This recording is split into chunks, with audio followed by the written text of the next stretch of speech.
क्रोध से जिंदगी नहीं चल सकती है, क्रोध से किसी क्षेत्र में सफलता नहीं मिल सकती है। क्रोध करने वाले लोग क्रोध के नशा के उतरने के बाद पश्चाताप की ज्वाला में जलते हैं, ऐसे गलत डिसीजन ले लेते हैं जिससे जिंदगी भविष्य में तबाह हो जाती है। इसलिए क्रोध को ठंडा करो और सहनशीलता को बढ़ाओ, विवेक से डिसीजन लो, अन्यथा जिंदगी नरक बन जाती है।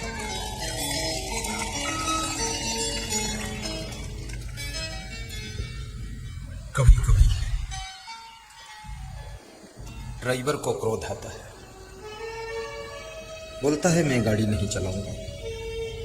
ये लो चाबी समझ लो अपनी। ये मूर्ख ड्राइवर ये नहीं समझता है जो 60 लाख की गाड़ी खरीद सकता है वो 6-7 हज़ार का ड्राइवर क्या नहीं रख सकता। तू किस होश हवास में बोल रहा है? तेरा सम्मान है जो तेरे को रखा गया, क्योंकि रोज रोज मालिक बदलने वाले लोग, रोज रोज पौधे को खोद खोद कर स्थान बदलने वाले लोग बगीचा नहीं हरा भरा कर पाते हैं, अपनी जिंदगी को हरा भरा नहीं कर पाते हैं। किसी एक जगह पर जम जाइए, वहीं विस्तार होगा, वहीं विकास होगा, वहीं सम्मान होगा और वहीं उन्नति होगी। मन की चंचलता को ब्रेक लगाइए, उन आदतों को छोड़िए जिन आदतों के कारण लोग तुम्हारी निंदा करते हैं, लोग तुम्हारी बुराई करते हैं, लोग तुमको भला बुरा कहते हैं। उन आदतों को त्याग कीजिए जिनके कारण तुम सम्मान नहीं पाते। आलस्य मनुष्य का सबसे बड़ा शत्रु है। आलस सबसे पहली बात आपके शरीर को रोग व्याधि और बीमारी देता है।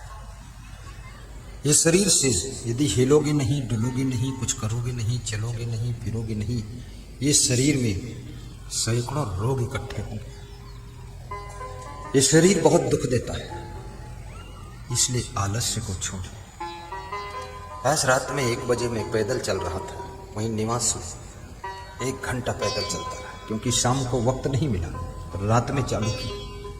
जैसे तुम भोजन टाइम पर नहीं खा पाते तो देर में खाते कि नहीं खाते, तो टाइम पर अगर व्यायाम नहीं हुआ है तो देर में कर लेना चाहिए, क्योंकि बिना व्यायाम के शरीर स्वस्थ नहीं रह सकता है। व्यायाम स्वस्थ रहने की चाबी है। किसी को स्वस्थ रहना है, चाहे पुजारी हो, भंडारी हो, कर्मचारी हो, ब्रह्मचारी हो, जो भी हो, धनवान हो, गरीब हो, लेकिन व्यायाम की आवश्यकता है।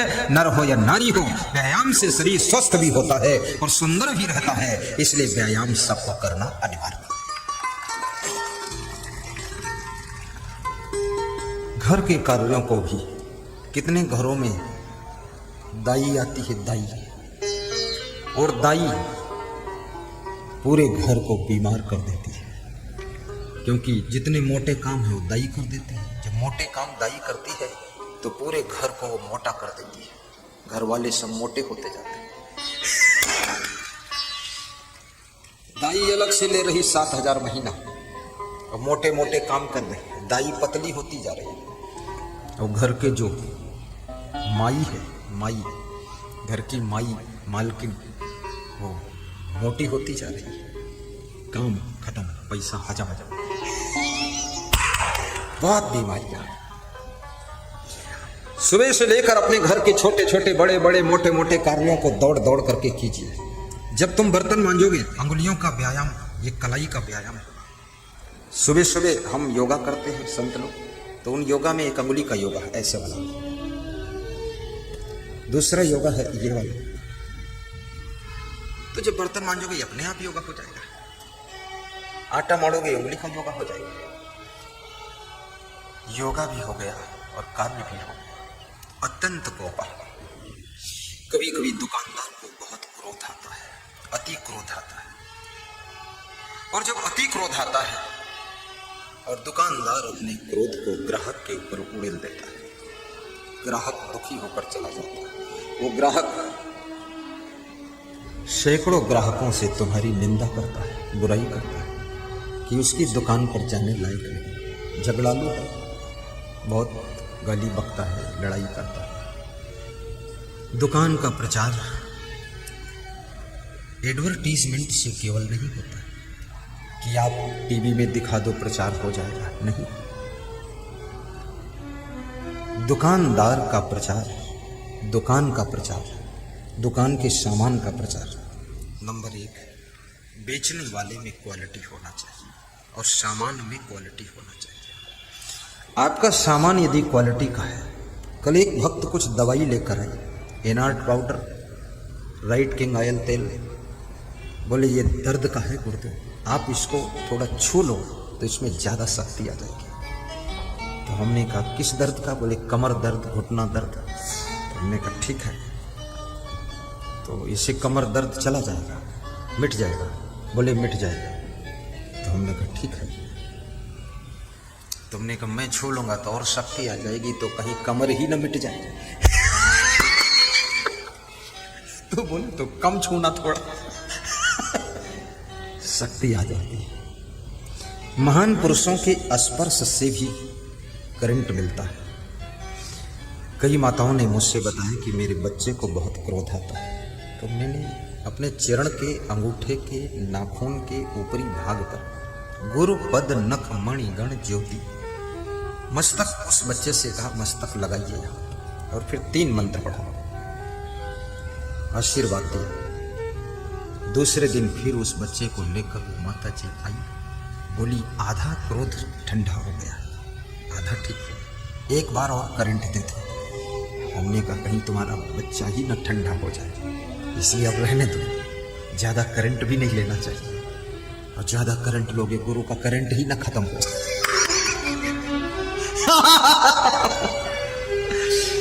आशीर्वाद भी सीमित लेना चाहिए, बार बार नहीं।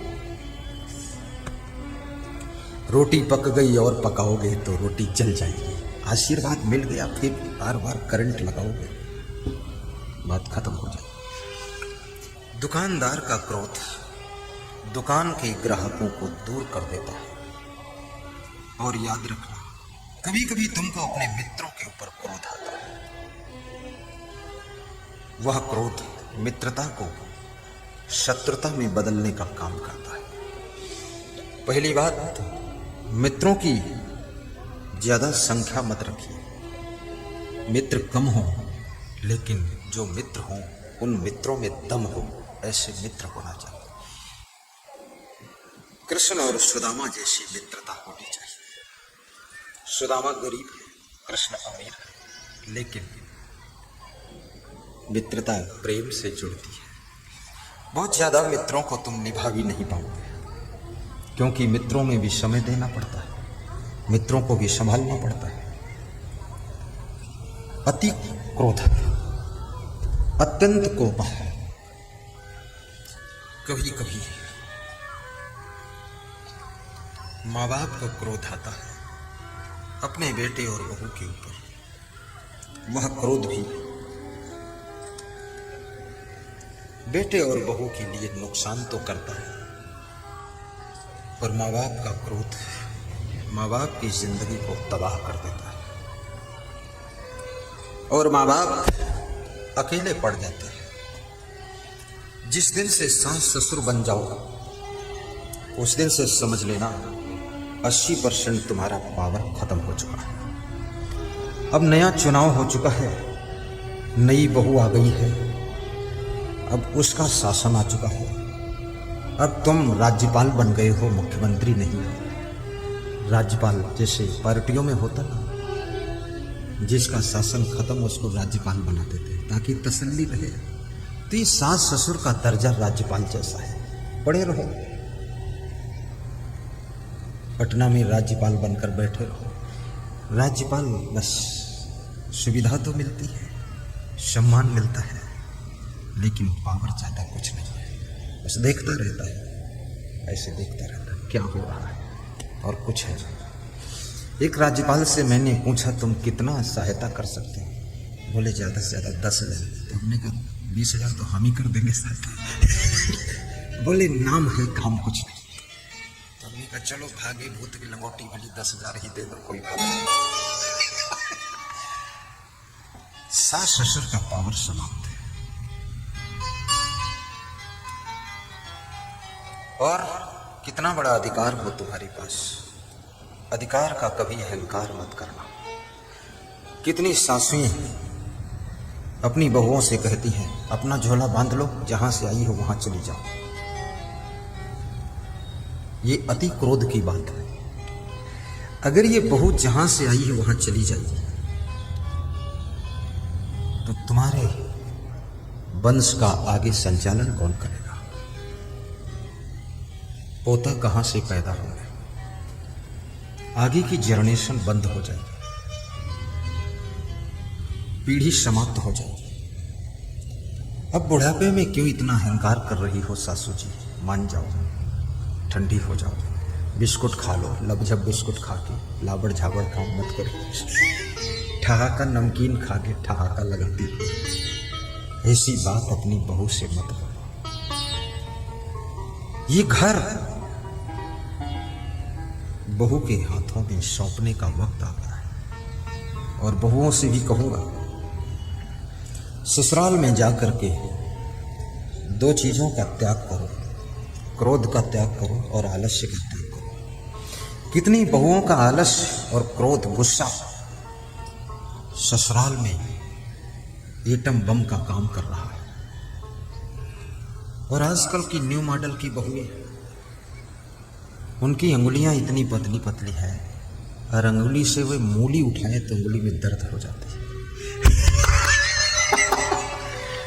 चम्मच से हलवा खाती है तो हाथ की कलाई उखड़ जाती है। पति पूछता क्या हुआ? बोले यहां से उखड़ गया। कैसे उखड़ा? बोले चम्मच उठाया था तो उखड़ गया। अरे इससे तो प्लास्टिक की लेडीज अच्छी है।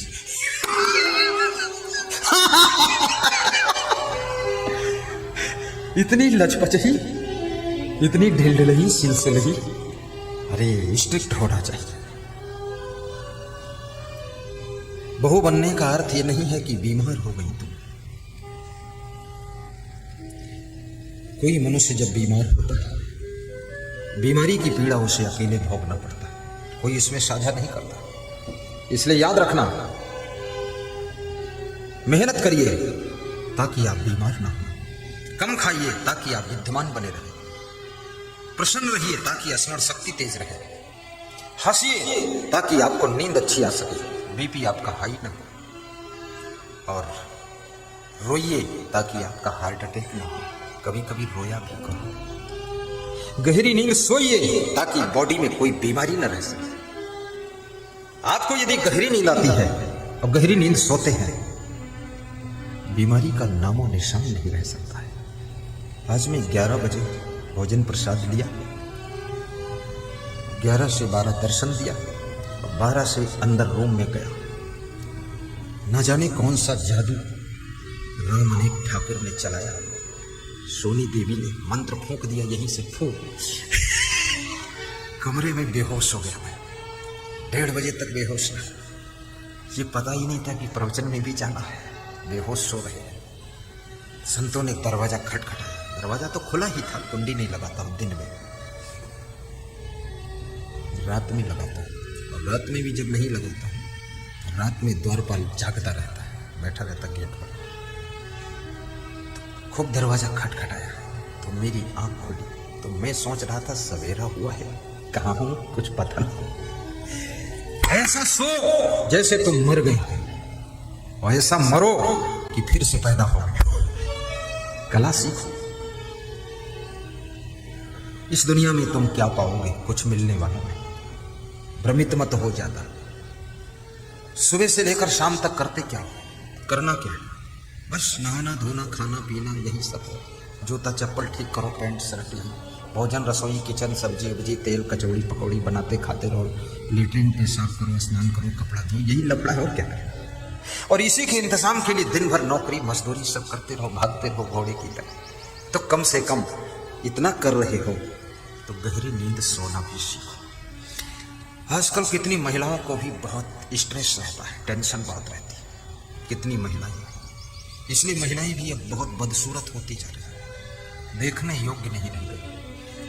बहुत सी महिलाओं को देखो तो ऐसा लगता है कि अधमरी बैठी है क्या, कल तक मर भी सकती है। पुरुषों को देखो तो ऐसा लगता है भूत प्रेत बैठे। ये तो मैं बड़ा मजाकिया सत्संग सुनाता हूं इसलिए हंसते हो, यह हंस जाने के बाद फिर मरे मराए जा रहे। जिंदगी की मस्ती कब लोगे? अरे ये लफड़ा खत्म होने वाला नहीं। तुम सोचो बेटा पूरा सुधर जाए, बहू सुधर जाए, सासू सुधर जाए, ससुर सुधर, अरे ये सुधरे न सुधरे तुम सुधरो और तुम अपनी जिंदगी को गुलाब के फूल जैसा खिलाओ और अपने जीवन में सुख की सुगंध फैलाओ और अपनी जिंदगी को आनंद का दरिया बनाओ। सुधरना होगा सुधरेंगे, नहीं सुधरना नहीं सुधरेंगे। जब रामायण में लिखा है कि जो जस करे सो तस फल चाखा, तो तुम टेंशन क्यों कर रहे हो? करने दो, चखने दो, तुम मुस्कुराते रहो। हाँ, संभल कर बैठना जलवा मोहब्बत देखने वालों, तमाशा खुद न बन जाना तमाशा देखने वालों, तमाशा देखने वालों। कोशिश करना चाहिए सुधारने की। लास्ट में अपने चित्त को अंदर से ऐसे खींच लीजिए वहां से जैसे धान के अंदर से चावल खींच लिया जाता है, और जिस समय धान के भीतर से चावल खींचकर बाहर आ जाता है तो धान की कुटाई समाप्त हो जाती है। तुम्हारा कूटना बंद हो जाएगा, कुटना बंद हो जाएगा। अगर अपने को खींचकर बाहर कर लोगे तो तुम्हारे पर मूसल अब नहीं चलेंगे और अंदर घुसेड़े रहोगे तो मूसलों से मार खाते रहोगे।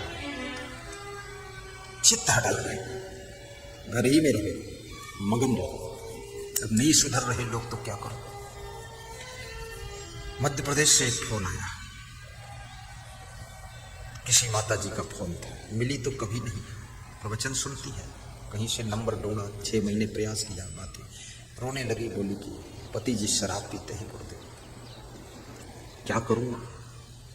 तो हमने कहा प्रयास करो, उनको प्रवचन सुनाओ। बोले जब सोने आते हैं तो मोबाइल में प्रवचन चालू करके उनके पास में रख देते हो, तो जब प्रवचन में रख देते हो वो इतने नशे में रहते हैं सुन ही नहीं पाते, क्या करो? हमने कहा भोजन खाते समय प्रवचन सुनाते हो, भोजन खाते समय जब रख देती हो तो कहते हैं कि तुमसे बात करना चाहता हूं, प्रवचन मत सुनाओ गुरु जी का, डिस्टर्ब होता है प्रवचन से। तो मैंने कहा कि फिर जब स्नान करे बाथरूम में तो मोबाइल चालू करके रख दो। फिर 1 महीने बाद फोन आया, बोले स्नान करते समय मैंने मोबाइल चालू करके रख दिया, स्नान किया, स्नान करते समय पानी सिर पे पड़ा, वो ठंडा हुआ दिमाग, तो आपके शब्द कुछ खोपड़ी में घुस गए, अब शराब छोड़ दिया है, अब सुधर गया है, अब खुशी हो गई। पति शराब पीता है, पत्नी को पीड़ा होती, दुख होता है। याद रखना, जिंदगी जुड़ी हुई है, आपकी गलतियां दूसरे के जीवन को प्रभावित करती है, इसलिए पतियों को सावधान रहना चाहिए। अच्छे पति बनो, अपनी पत्नी को भी आराम दो, सुख सुविधा दो, प्रसन्नता दो, होश में रहो, कदम में कदम मिलाकर चलो। कितने पति लोग तो इतना पान तमाकू गुटखा पुड़िया खाते हैं, जो उनके पड़ोस में पत्नी मुंह लाती है तो उल्टी हो जाती है, कितनी बदबू आ रही। अभी इसका मुंह तो ऐसे ही जैसे गटर का ढक्कन खुला, सब बदबू भरी हुई है, गंदगी। ये सब क्या खा रहे हो? कुछ मत खाओ। अति क्रोध करने का स्वभाव सुधारो। और मनुष्य को इसलिए कहा गया कि बड़े भाग्य मानुष तन पाओ। क्यों? क्योंकि मनुष्य जैसा चाहे वैसा अपने आप में परिवर्तन कर सकता है, स्वभाव को बदल सकता है। जिसे कुत्ता अपना स्वभाव नहीं बदल सकता, वो जिस जाति प्रजाति का कुत्ता है वैसा ही रहेगा उसका, लेकिन मनुष्य स्वभाव बदल सकता है। मनुष्य विचार बदल सकता है, सोच बदल सकता है, कर्म बदल सकता है, आदतों को छोड़ सकता है, आदतों को पकड़ भी सकता है, और मनुष्य अपने चरित्र को भी बदल सकता है। मनुष्य में सारी सामर्थ्य, ये परिवर्तन करने का जीवन है, इसमें अपने को चेंज कर सकते हैं। कितने लोग अपने भाई से परेशान रहते हैं, भाई उनको दुख देता रहता है। इसलिए मैं निवेदन करूंगा, भाई बनकर जन्म हुआ है, दुश्मन बनकर के क्यों कर रहे हो? व्यवहार ऐसा मत करो भाई के साथ। साहिब बंदगी भी बोला करो, भाई भाई ऐसे रहा करो जैसे राम लक्ष्मण रहते थे। परिवार में ऐसे रहो जैसे मधुमक्खियां रहती हैं अपने परिवार में। काम ऐसे किया करो मिलजुल कर जैसे चींटियां करती हैं। ऊंची उड़ान ऐसे भरा करो जैसे चिड़ियां ऊंची उड़ान भरती हैं। और वाणी ऐसे बोला करो जैसे बांसुरी मधुर संगीत निकालती है। अत्यंत क्रोधा, अत्यंत कोपः। परशुराम जी को बहुत क्रोध आता था। आपने उनके कितने मंदिर देखे, कहीं देखा? उनको भी लोगों ने कहा परशुराम भगवान, कह भर दिया मंदिर मंदिर में, क्योंकि क्रोधी भगवान ही जब है तो उसके मंदिर में भगत जाएगा तो भगत के ऊपर ही मार देगा कुल्हाड़ी है। तो ये क्रोध भगवान को भी छोटा कर देता है। राम और परशुराम में अंतर क्या है? राम के अंदर सहनशीलता है, परशुराम के अंदर बहुत क्रोध है। इसलिए परशुराम भगवान कहलाते हैं लेकिन छोटे भगवान हो गए। अंशा अवतार कहा गया और राम को पूर्ण अवतार कहा गया, क्योंकि उनमें सहनशीलता, गम खाने की सामर्थ्य है। जिस नारी में गम खाने की सामर्थ्य है वो नारी केवल नारी नहीं है, वो नारी नारायणी का रूप है और पूरे घर को वो हंसते हंसते संचालित कर सकती है। गम खाना सीखा। नर में नारायण छुपा हुआ है, नारी में नारायणी का रूप छुपा हुआ है। हे महिला, तुम घर की महिमा हो, इस देश की महिमा बढ़ाने के लिए तुम्हारा जन्म हुआ है। अत्यंत कोपा। कभी कभी गाड़ी तो चलाते समय तुमको क्रोध आता है, और जब तुम्हें क्रोध आता है तुम तेज चला देते हो। जब तेज चलाते हो तो गाड़ी लड़ जाती है।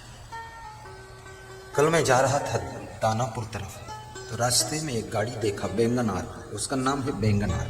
बैंगन जानते हो, वो सब्जी में बैंगन होता है, वो बैंगन जैसी ही थी। तो ऐसी लड़ी कि बैंगन जैसी कूच गई, आगे से भी कूच गई, पीछे से भी कूच गई। अब बीच में उसका कुच्चा बनकर बना, तो रोटी के साथ खा लो कुच्चा बैंगन। मैं देखा 4-6 लोग खड़े देख रहे थे, दुखी थे, परेशान थे। तो मैंने कहा और तेज दौड़ाओ, पहुंच गए ना, अब यही खड़े रहो, इसको खींचने के लिए दूसरी गाड़ी लाओ। अरे मूर्ख, तो क्या दौड़ाता है? मेरी गाड़ी तो फॉर्च्यूनर है, एक बार एक्सीलेटर ले लो तो 110 पर जाती है, और पूरा खींच दो तो 180 पर। लेकिन बचोगे, रहोगे, गिरोगे जाकर पुल के नीचे गाड़ी लेकर।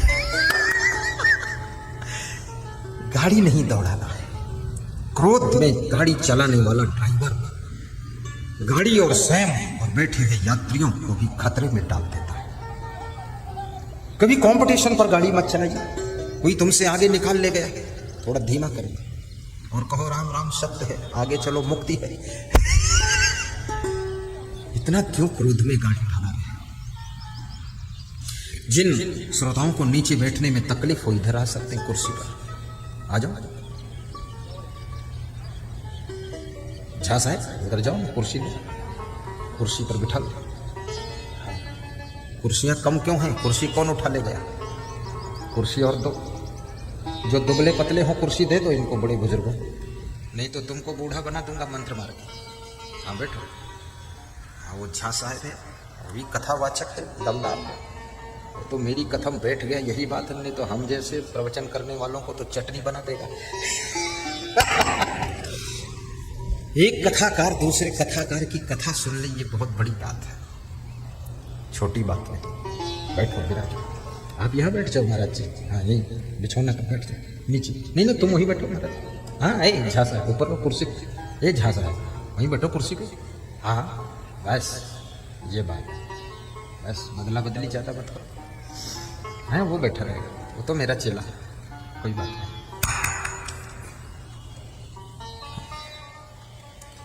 गम समान भोजन नहीं, जो कोई गम को खाए, अम्बरीश गम खाइया, दुर्वासा मिलना।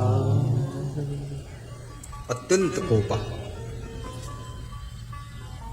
दूसरी चीज मनुष्य की जिंदगी को नरक बनाती है, उसका नाम है कटुकाचार, जिसकी वाणी बहुत कड़वी है, जो हमेशा कड़वा बोलता है, कभी प्रेम से बोलता ही नहीं, जिसका वाणी बहुत तीखी रहती है। कम बोला करो, धीरे बोला करो, और जिनके साथ में अधिक समय रहते हो उनसे तो बहुत कम बोला करो। उनसे ज्यादा बोलने से वो ढीठ हो जाते हैं, उनका भय खत्म हो जाता है, फिर वे तुमको गप्पू नाथ समझते हैं, फिर वे तुम्हारा दबाव प्रभाव नहीं मानते। इनसे उनसे बात कम करो, अपनी वाइफ से बात कम किया करो, बस उसकी बात सुन लिया करो, जब कुछ कहती हो मुस्कुरा दो, ठीक करो। ज्यादा बोलोगे वाइफ समझ जाएगी गप्पू नाथ है, बोलता रहता है फालतू। अपने पति से भी बहुत ज्यादा मत बोला करो, पति को टेंशन हो जाती है। जो स्त्रियां पति से ज्यादा बात करती है तो ऐसी ऐसी बात कह देती है कि पति घायल हो जाता है अंदर से। कम बोलो, क्या बोलना है, साथ में ही तो रहते हैं। हमारे साथ में वो संत रहता है, खड़े हो जाओ। जब यात्रा करता हूँ ये मेरे साथ रहता है और प्रवचन करता हूँ तो साथ में बैठते हैं। और हम ये दोनों महीने में एक बार बोल लेते हैं। वैसे हमको देख लेता, हम इसको देख लेते हैं, हम समझ जाते खतरा है, शांत रहो। कुछ जरूरत ही नहीं बात करने की ज्यादा। हम झट से पीछे जाकर सो जाते हैं गाड़ी में, चुपचाप चलाता रहता। बस इतना काम करता हूँ। जब मैं चना चबाता हूँ तो इसको एक मुट्ठी दे देता हूँ कि लो चबा लो, ले लेता है। गाड़ी में 6 डब्बा रहते मेरे पास, एक में चना रहता है, दूसरे में पिस्ता रहता है, तीसरे में काजू और चौथे में भाग्य फूट गई क्या, खाली डब्बा भी रखा। तो ऐसे थोड़ा निकाल कर दे दे। एक डब्बा में ताल मखाना भी रहता है भुना हुआ, स्पेशली कुछ नहीं, जो भक्त ला देता उसी में भर लेता हूँ थोड़ा थोड़ा। जब यात्रा करता हूँ तो झट खा लेता हूँ, बस 1 चम्मच खाओ, आगे बढ़ो, उसको खिला देते हैं। अधिक बात करने से भी आपकी एनर्जी छीड़ होती है, अधिक बात करने से शांति भंग होती है, बहुत बोलने से आपकी स्मरण शक्ति कमजोर होती है। इसलिए थोड़ी देर शांत भी बैठो, प्रसन्न बैठो, चेहरा उदास ना हो, मन निराश ना हो, हृदय हताश ना हो, एनर्जी ह्रास ना हो, तब घर का विकास होता है। और मंद मंद मुस्कान मुखमंडल पर हमेशा बनाए रखो। घर के लोग तुमको देखें तो उनको लगना चाहिए कि हमारा बेटा, हमारा पति, हमारी पत्नी, हमारी बेटी, हमारी माँ, हमारे पिताजी, हमारे सास ससुर, हमारी बहू बहुत खुश हैं, सुखी हैं, प्रसन्न हैं। इसलिए मंद मंद मुस्काता हुआ चेहरा। मैं अपने गुरु के पास बैठता हूँ, ऐसे उनको देखता हूँ और मंद मंद मुस्काता हूँ तो मेरा गुरु भी मुस्का देता है। तो मैं ऐसे ढंग से फिर मुस्करा कर हंसता हूँ तो मेरा गुरु कपड़ा लगा के हंसता है, वो शर्मा जाता है। गुरु को आनंदित कर देना चाहिए। पूरे घर के लोगों को खुश करने की ठेकेदारी लो, सबको खुश रखो, सबका ख्याल रखो।